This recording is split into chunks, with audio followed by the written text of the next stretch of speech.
Oui. Les vraies voix Sud Radio.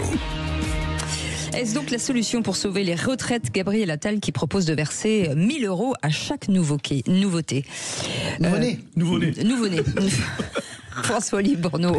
Oui, vous l'avez dit, moi j'ai pas grand-chose à rajouter, Cécile, parce que c'est la nouvelle proposition de Gabriel Attal. Et c'est Philippe Crevel, qui est économiste, qui nous en parle. Bonjour Philippe.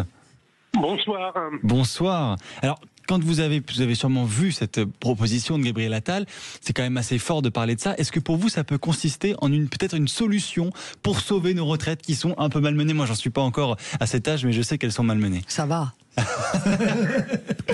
Non, et tout de suite désagréable.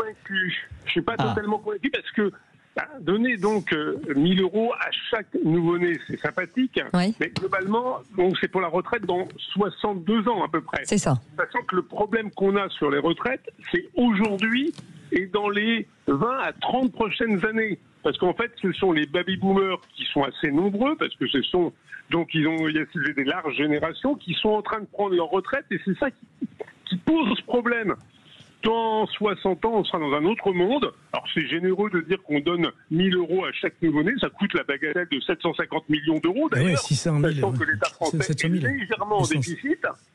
Donc je suis un peu étonné. Après l'idée de faire un pilier par capitalisation de fonds de pension, pourquoi pas? Mais c'est pas forcément, on va dire, ce qui va résoudre notre problème de retraite aujourd'hui et demain. Oui, alors, des économistes, pardon, François-Louis, je vous donne la parole tout de suite. Des économistes ont regardé à raison de 6% par an. Ça veut dire qu'à l'âge de la retraite, vous touchez entre 8 500 et 10 000 €, ce qui n'est pas non plus, voilà. Quand Gabriel Attal promet un système clair, universel, sans âge légal, pour vous, au final, c'est pas quelque chose d'assez concret et surtout peut-être pas réalisable? Pour le moment. Créer un fonds de pension général avec l'ensemble des nouveau-nés et des générations à venir qui seraient couverts par l'État, bon, c'est sympathique. Je l'ai dit, ça ne règle pas le problème de la retraite des générations actuelles.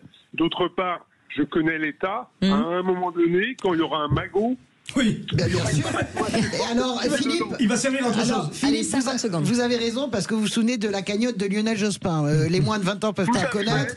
Et que Bercy voulait absolument mettre la main sur ce trop-plein. Ça, je m'en souviens, c'était une bataille. Le fonds de réserve des retraites créé par Jospin, Nicolas Sarkozy l'a utilisé pour payer la dette sociale. Mais évidemment. Donc, d'ici 60 ans, je crains qu'il y ait quelques tentations. On en parlera à l'ancien Premier ministre. Merci beaucoup, Philippe Crevel, d'avoir accepté notre invitation. Vous êtes économiste. Et si vous,